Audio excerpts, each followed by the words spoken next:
The Mutual Broadcasting System presents the second of a series of unusual dramatic stories written and directed by Willis Cooper and featuring Ernest Chappell. In this week's story, I Have Been Looking for You, we have as our guest the star of stage and radio, Miss Claudia Morgan. Quiet, please. Quiet, please.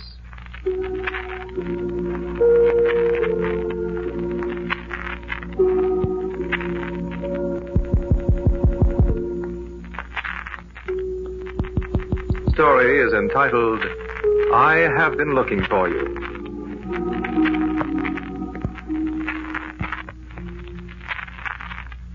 I have been looking for you. Your name? I do not know your name.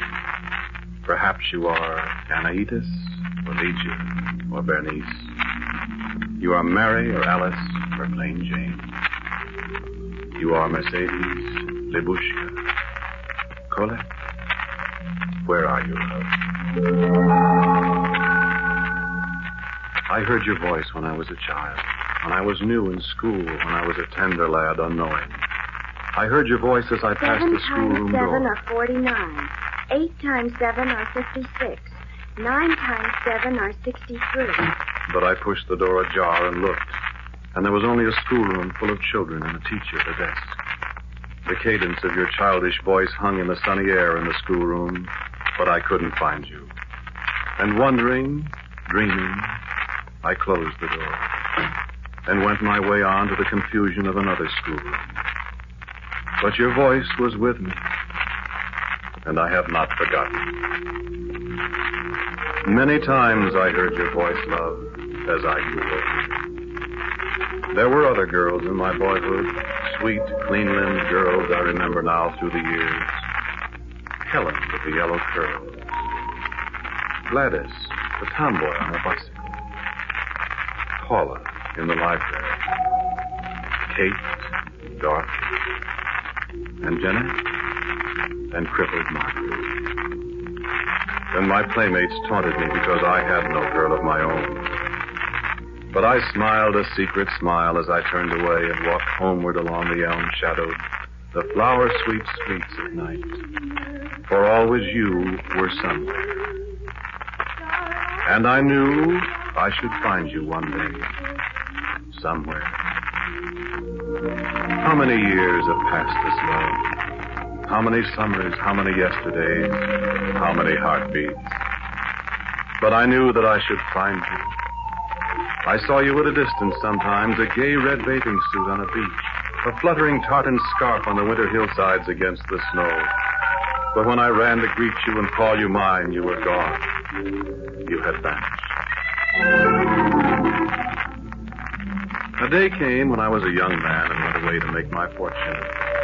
My heart ached as the little station grew smaller in the rapid distance, for I knew I saw you there waving farewell.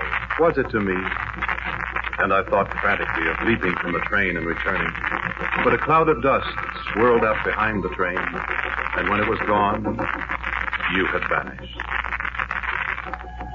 There was another glimpse of you, I thought, as the train roared through another little town, and a gay crowd on the station platform waved and called.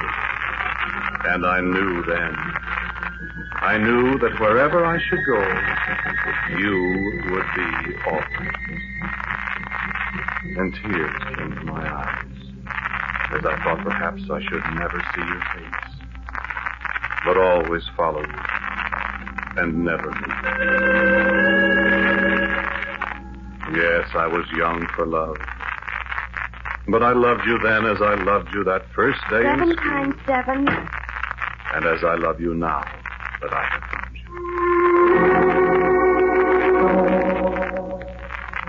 I knew you followed me. I heard your footsteps down the summer dark street, with the flickering old streetlight scattering shadows into the lilac bushes. And the scent of the lilacs has brought you back to me so many times now. Why have I never seen your face? Or have I? Tell me. I love you. I've seen your shadow pass my window. I've heard the distant echo of your voice. And you were always near. My dreams have seen you, but you evade my seeking eyes. Do you remember a wide white beach on a summer day? And the high white clouds, and you were alone, and I was alone? I remember. I remember. I conjured you up out of the sound of the waves in the sand, and the rhythm of the surf is the beating of my heart. And the sound of the wind in the dunes was your far-off laughter that I heard. And I ran along the beach searching for you. For your presence was strong in my heart. And I cried out. I was heartsick for you. Then I was afraid. I swam far out into the remorseless waves seeking you. I became weary and hopeless for you. And the waves fought me, and they bore me down. Then I dreamed there were strong arms about me. And I opened my eyes to the sun and breathed again. And the salt on my lips I thought was not the salt of the sea, but the sting of a fading kiss. But you were gone. Then I knew my life was yours. And I was very happy for a little while. And very sad. Where did you go, love? I dreamed of you in the sea. I dreamed that you were struggling, and I dreamed that I swam out to you and took you in my arms and brought you to the shore, and I kissed you. But there was darkness somewhere, darkness that hid your face from me. And when I awoke, I too felt the salt of your lips on mine.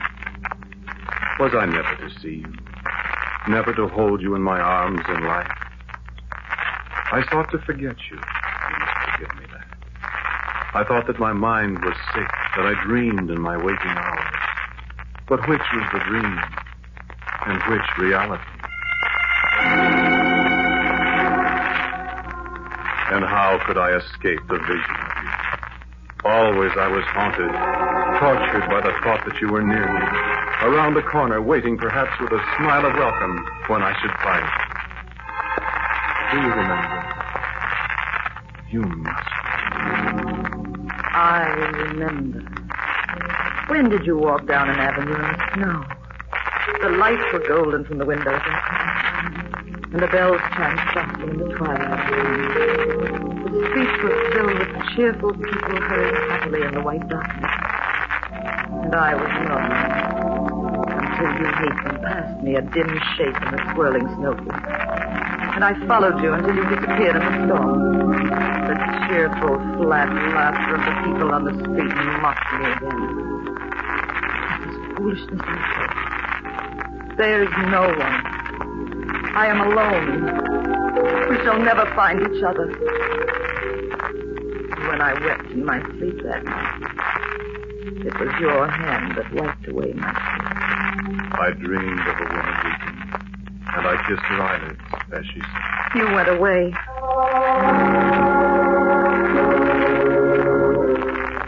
We were new to the war that Christmas season, and even as the reluctant bells rang in a new year, I went away.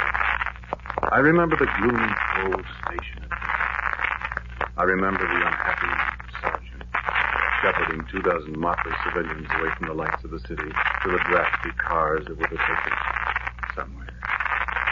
There were few to see us off that New Year's Eve. A policeman who watched us silently as we straggled across the platform.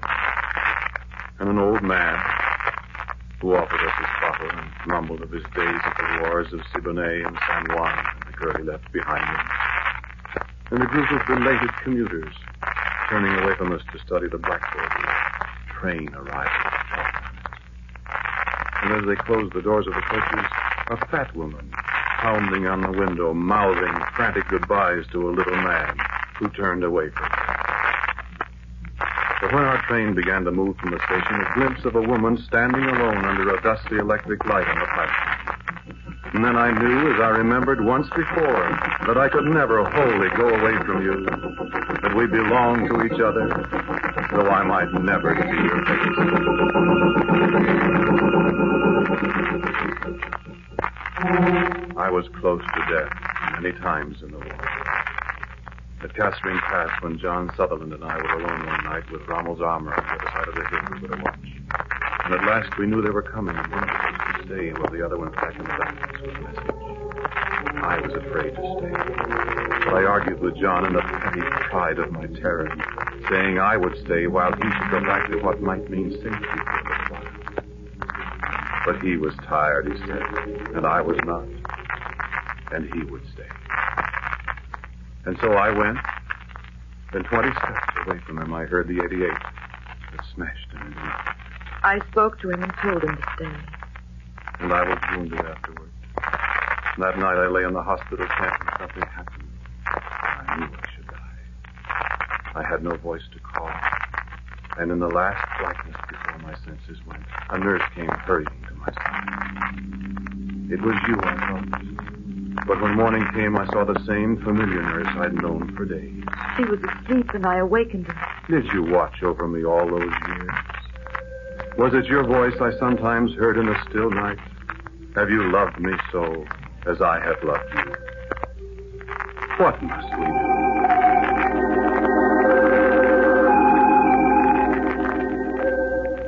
I have been looking for you for so long, but such a time went by. Such a long, weary time since I came home. Where were you, love? There was one moment. I was standing on the deck when our transport came up the bay. I was looking for you. There were hundreds of boats around us, boats with great painted signs welcoming some of us home. And there was none for me. But I hoped that perhaps among all those who had come to meet their men in the harbor, there might be you. We were past the Statue of Liberty, nosing over to the North River where we were to dock. And a ferry boat from Jersey cut across our bows. I merely glanced at it, and I saw you. That was a happy homecoming.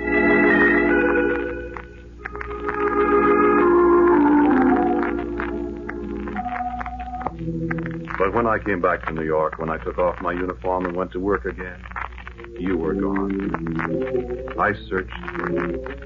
I looked for you everywhere. Where were you? What had happened? 2 years went by.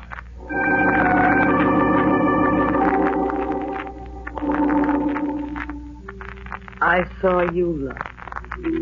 They said in the hospital that I would never get well. I heard the doctors talking. And at night, sometimes I talked to you. But I knew you didn't hear me. The cord was broken. I couldn't reach you. I saw you many times.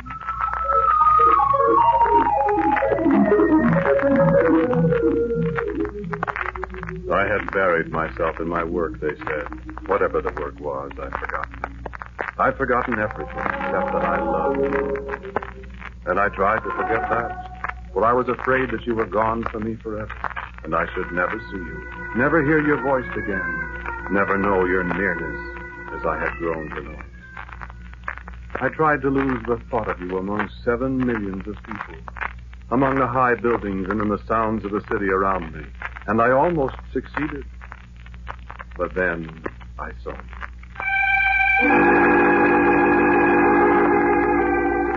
Do you remember where I saw you? In the very center of the town, surrounded by men and women of 100 races. In the midst of a babel of sound, in the midst of hysterical, never-ending motion, in colors and darkness and flashing, searing lights. It was a summer evening, hot and humid. United States Weather Bureau forecast for New York and vicinity. 7 p.m. temperature 91. Humidity 87%. This evening, scattered thunder showers becoming... And the threat of lightning and sullen thunder in the clouds that towered over the Jersey highway. The voice of the storm quickened, rumbling over the squalling sound of the city, and the lightning crackled in the west.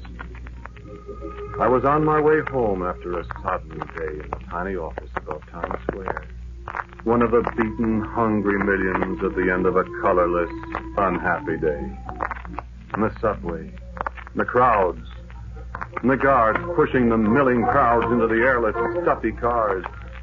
The train starting far underground where only blind animals should live. Bodies pressed against feverish bodies, tired eyes looking inwardly toward the comforts of home and cool drinks and blessed rest. And outside the windows, walls too close, sweating and dank with moisture. And the sudden flash of stations as we roar through them, more and more speed, bodies swaying against bodies, suffocation, and the sudden fear that comes like a clutching nightmare deep underground. We're going too fast. Streams of blue sparks outside the open windows, the acrid smell of burning rubber, swift panic clutching hands, futile fists beating screaming faces, the scream of tortured brakes, lights flickering and dying, and in the last seconds before the crash... You. I saw you. I had turned, I remember, to escape a man's fingers clawing at my eyes. I saw you inches away from me, yet a continent away. Blonde hair rippling in the fetid breeze, red lips apart, not in fear, but in rapid excitement, almost smiling. I shouted your name. Did I know your name? And then, darkness. You knew, didn't you? You saved my life, but you said you turned your head just as the crash came. Yes, huh? I turned my head to look at you. The steel rod just grazed your forehead. If you hadn't turned your head... I looked at you. It was providential, young man. It was you.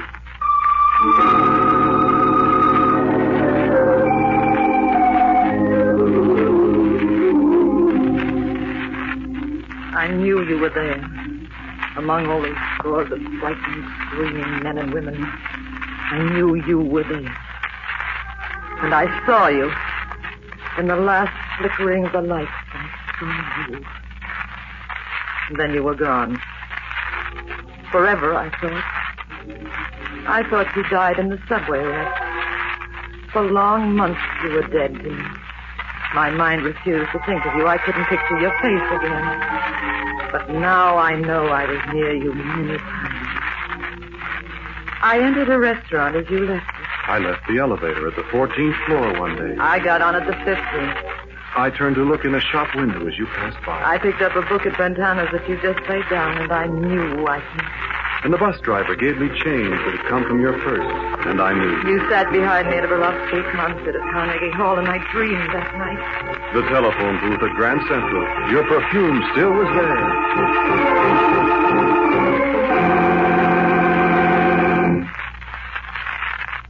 All those long months, years. There were long times when I never saw you. Times, I'm afraid, when I all but forgot you. And then I'd see a picture in the newspaper. A happy group celebrating something at some nightclub. And there you were. There was your face, dim and smudged with ink, half turned away from me in the background. And I was off again. Off to walks in the park, hoping to hear footsteps that had grown familiar through the long years. Off to a pub crawler on 3rd Avenue, drinking at King Costello's and P.J. Clark's, listening to the cadence of a voice that might somehow be there. And off on the top of a 5th Avenue bus, off on a Staten Island ferry, or an expedition through the theater crowds at Disneyland. Ah, my love, I have looked for you. I said I never knew your name. I'd lay awake nights for a time and go over all the girls' names I ever heard of. Alice, Barbara, Claudia, Doris, Elizabeth, Frances, down through Wilhelmina, and Yvonne, and Zoe. I'd make resolutions to forget. I went out with other girls. I tried to confuse my mind. But I found myself becoming bored with other girls. I looked for you and them, and I became short of speech, quarrelsome, and no girl ever went out with me twice. I kept to myself more and more times in Central Park, till the very ice cream vendors greeted me as an old acquaintance. And more times along 5th Avenue late at night, up past the cathedral, down past the Empire State, hoping, listening, peering anxiously at every woman I passed. I went away on long trips by myself to escape the thought of you, and heard your distant laughter, or thought I saw you framed in the window of a train that passed mine, going in another direction. I didn't sleep much. Nights I came home as late as I could, staggering. I closed the door and shut the city out. I was afraid to sleep. I was afraid of the dream. The dream that came so often. An empty room. Dark, high walls. A little flight of stairs leading to an open door. And beyond the door, a dazzling light. And silence. And the light draws me to the flight of steps and the open door. My voice echoes in the silence of the gloomy room. Where are you, love? Where are you? I'm here, love. You are there, beyond the door, in the room where the light shines. Your shadow falls across the flight of steps. You are only 20 paces away. I move toward the door. 1 step. 2, 3. And the carpet touches me. Your voice. Come to me, love. Another. Is that a hand on my shoulder? I turn to see. The room is empty. Another step. I can go no farther. I struggle, but there is something that holds me back, and a voice that whispers in my ear. Not yet. Not yet. I fight against the force that holds me, but I cannot move. What is beyond the door where the light is? Do you wait for me? Why cannot I reach you? Come to me, love. I cannot move. I call. Help me. Come to me. Come to me. Then with the sound of a great gong in my ears, I awake trembling. And you are gone. I lie awake till the gray dawn crawls through the leaves.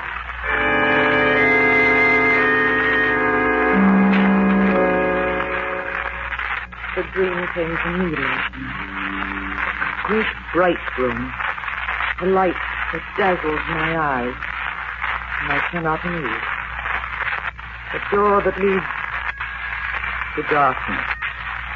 And footsteps beyond the door in the dark. I'm frightened until I hear your voice. Where are you, love? And I answer.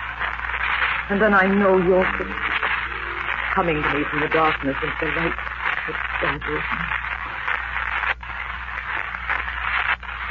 But the footsteps end, and the light burns my eyelids, and the great gong comes. My hand was on the very lintel of the door, and the radiance of the light within struck my eyes and blinded me.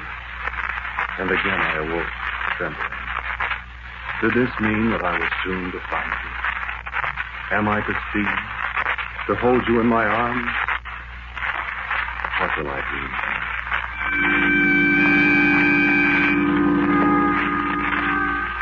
I slept a little, and the dream did not return. It was raining when I awoke, a quiet summer's rain, and the light in the street was the color of the light in the room beyond the door. Is that a sign? Is this the day?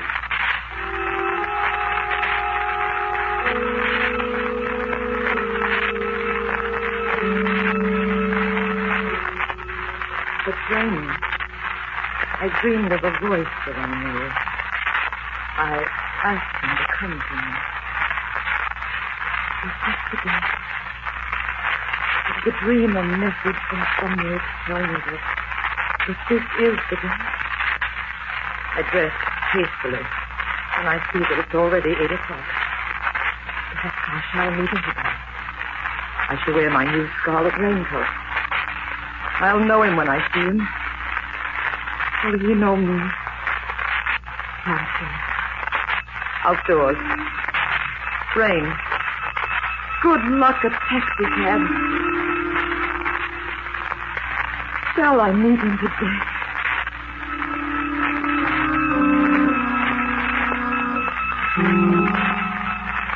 Who says the rain is dismal? This is the day. I know this is the day. I shall walk to the office. Who knows, I may meet her on the way. I smile at strangers as I stroll through the pelting rain down Madison Avenue. Here is a young couple, lovers. I, too, am a lover. And today I shall meet my beloved. And then the fulfillment of all my dreams from the time my childhood, so very long ago. I step down from the curb. 68th Street. Traffic is stopped before the upraised hand of the policeman in the middle of the street. I smile at them.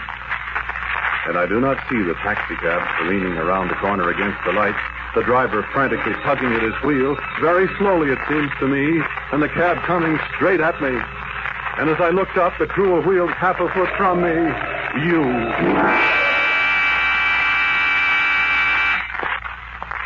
And then, the room.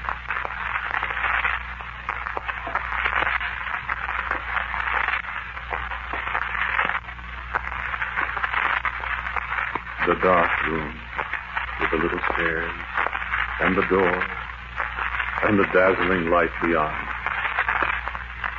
Nothing holds me back now. I go forward to the door and the light welcomes me. I know you are there, love. In a moment we shall meet. We shall kiss. We shall begin our life together. Shall we not?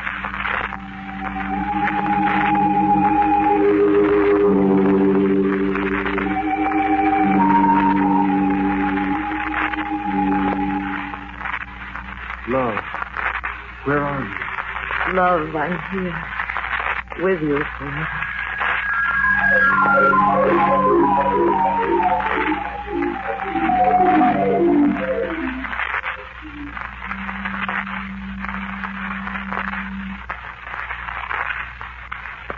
Yes, indeed. Right through here. Now, mind the little stairs. Through the door. Yes, it is bright in here, but you have to be able to see very well in here. This is the one. The man that was killed by the taxi cab. No. There's no identification at all. But this one? This was the woman, the passenger in the cab. She died of a heart attack at the very instant. No. No identification for her either. Yes, it is strange. Both of them smiling as if they were the happiest people in the world.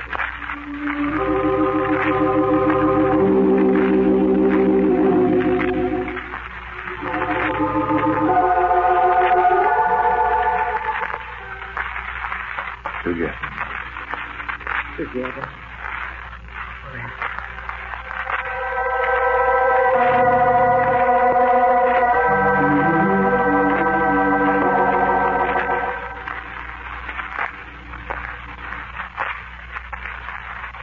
You have listened to I Have Been Looking For You, the second in the series, Quiet Please, which is written and directed by Willis Cooper.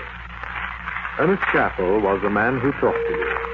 And our guest, Claudia Morgan, was the woman. Thank you, Claudia, for being with us. Others in the cast were Peggy Stanley, G. Swain Gordon, and Martin Wolfson. The music was composed and played by Gene Palazzo. And now for a word about next week's Quiet Please story, here is our writer-director, Willis Cooper. Bill? For next week, I've written you a fantastic story, which I hope may give you to think as well as entertainment. Its title is We Were Here First. So, until next week at this time, quietly yours, Ernest Chappell.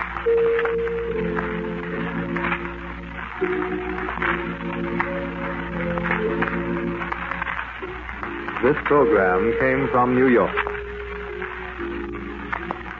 Stay tuned now for a fascinating story of strange events and their common sense explanation on the House of Mystery, which follows in just a moment. This is the Mutual Broadcasting System.